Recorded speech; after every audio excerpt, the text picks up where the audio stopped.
Beginning of the journey, quick drive to where I was parking, then I'll walk to MU to get on the bus to go to the airport.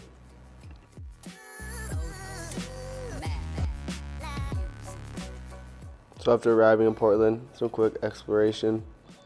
First time using the TriMet, and of course Caleb taking some pictures.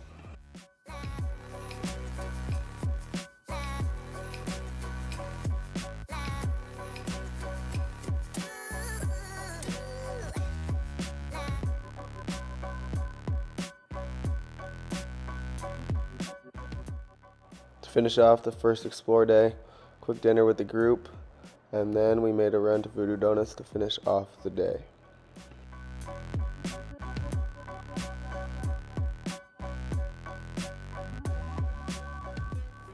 Our first NCORE lunch was some food trucks, and then we had our first keynote speaker for NCORE.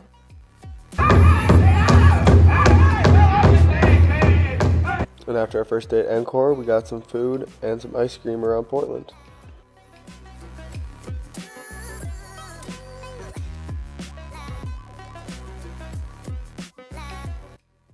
Day one, or officially day one, I guess. We both went to the same sessions. The first one was on like institutional policies, specifically looking at University of Portland and their sort of case studies. And then the second one we went to was about Palestinian rights, activism, stuff like that. I guess for the first one it was interesting. It was first off, University of Portland isn't even a public institution. Like, what's up with that? But yeah, it's a private institution, and it had the presidents were Catholic priests, and then they had a bunch of policies that were just very archaic and just not up to date, and so much racism happens there. But now recently they've gotten new administration. Something that really stood out to me for that was like. They talked about how you need to be, like higher level people shouldn't just be congratulating folks that are like the students, like for doing things like, oh, you're so brave or you're so resilient, because it's very passive. But instead they should be active. So. Yeah, I thought it was interesting just to compare it to Iowa State. It was overall a little broad, but they did like touch on, they didn't have like any diversity, equity, and inclusion stuff to 2018, and they finally hired people to run it in 2022.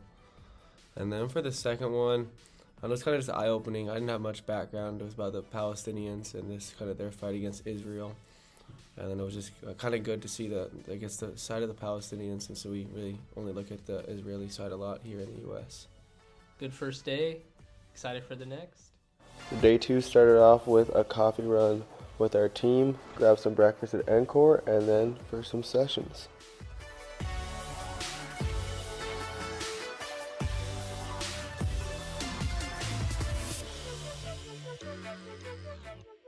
And then we finished off day two by getting dinner as a group at Screen Door. This was day two of the conference, day three overall. And I started off with one about North Texas.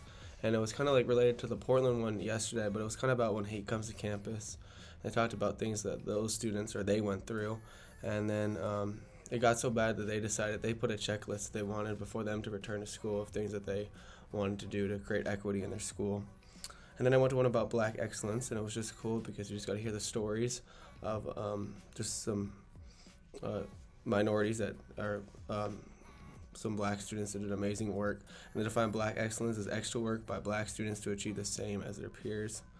And then finally, I went to one about explaining white privilege to skeptics, and it was a power grid with the 7 isms, and it kind of just explained just a good way to explain it. And then that was cut short by, I left early because we had I don't know if I was supposed to address this, but we had a shooting at my church in Ames, and so we had to deal with that, which it was a tough day.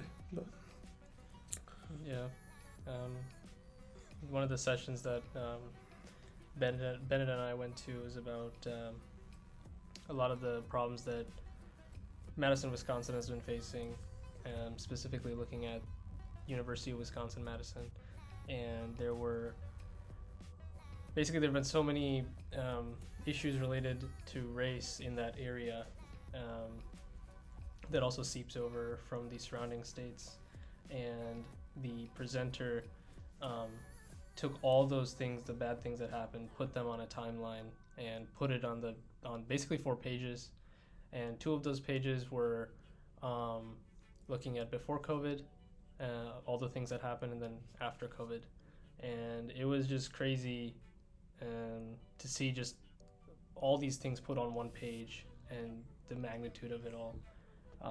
You know, like there were incidents, like there was the incidents with George Floyd and Dante Wright, and then there was, you know, there was an incident where someone got run over by a car. There were women that were getting spit on. There were halls within the university that had words written on them saying whites only. And she also did an analysis of like the alcohol consumption before COVID, after COVID, how that looked like, and all these different things. And it was just a lot to take in, but I think that was a very impactful session. Day 3 of NCORE began with a walk to NCORE in the rain and then off to picture day.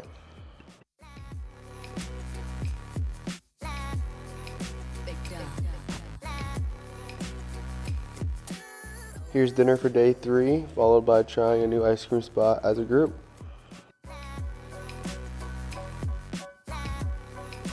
So for today, there was a very interesting session that I attended about Iranian identity, and the presenters in the session were talking about coming to the States as an immigrant generally, but also looking at their specific identity from Iran and not being able to fit into one category. So one side being Iranian, and then the other side being American. It sort of talked about their struggles and an overview of their lives. There was a mother and a daughter presenting. It was very cute, and it's funny. The mother would always would rag on the daughter in like a playful way, but like you could see their story, and they talked about things like white presenting. Basically, the concept that if you want to be accepted in society in a professional academic space, you have to talk in a certain way. You have to articulate your words properly, and if you don't do that, then it won't look good for you in those spaces. And you know, like it talked about how she also mentioned, the mom mentioned that before, when she moved to the States in like 1988 or something, her identity, her race wasn't really looked at, or no one really cared that she was from Iran. But as soon as 9/11 happened, everyone cared. And yeah. So I went to a session about it was diversity, equity, and inclusion in D1 athletics, and it was an OSU football player that was presenting with a couple of staff members from OSU, and they really started due to like a racist event that happened in 2020 with their football program. They started some dialogue just between the students and the members. They talked about how important that is for the students' voices to be heard. And letting the students share their hopes, experiences, and concerns. And there's a lot of people, a lot of coaches and staff for athletics in that building, and there's some really good talks. There's a golf coach for Cal State Fullerton that was there, and he was talking about how he wants to change the kind of the stigma of golf, because it's kind of like a white elitist sport. And so there's some really good talks, some good conversations. So yeah. Here's our walk to day 4 of NCORE, the last day, and then we followed up our first session with a Starbucks run before having lunch served by NCORE.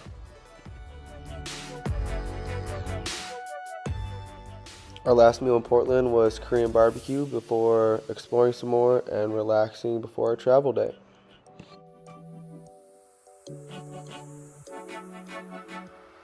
Today was day 4 of the NCORE conference.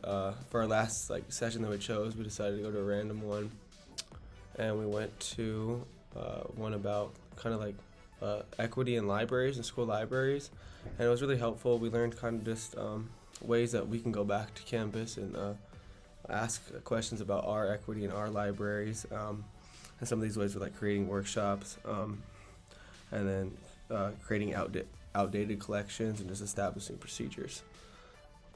And I think what stood out to me most about today was the keynote session. This dude, Kip, I forget his last name, but he was he's kind of like a comedian, but he also does this organization, or does this project called the Hop Up Project, which he collected, basically, his team collected the stories of multiple individuals, and he ran these classes to sort of get them to step outside of their comfort zone and get them to understand better who they are and what their identity is. Most of these folks were from very mixed backgrounds, so they didn't have one racial category they could fit in. So that was very interesting, and something that stood out to me from what he said was that you should be able to define yourself. Otherwise, others are going to do that for you and do it incorrectly. So That wraps it up. Journey on the way back, flight number 1 to Denver, and then flight number 2 back to Des Moines, and then we're home.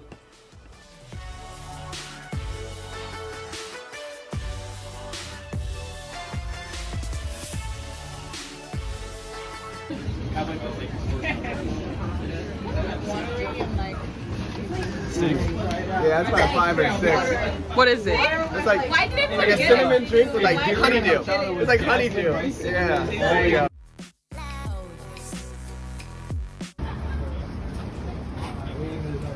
Wait, so I have a question. So whatever I buy, I can take it back on the plane, right? Yeah. Yeah. Okay. If you No, you checked your bag. Okay, yeah, I checked it in. Okay, so it doesn't matter. Okay. That's baseball. I said a face wash. Yeah, whatever you're No, you can put it on your whole body. caught in 4K. 4K. Any of you happen to have I do. This video was sponsored by American Eagle. I got shirt American Eagle. I'm rocking American Eagle every single day so far.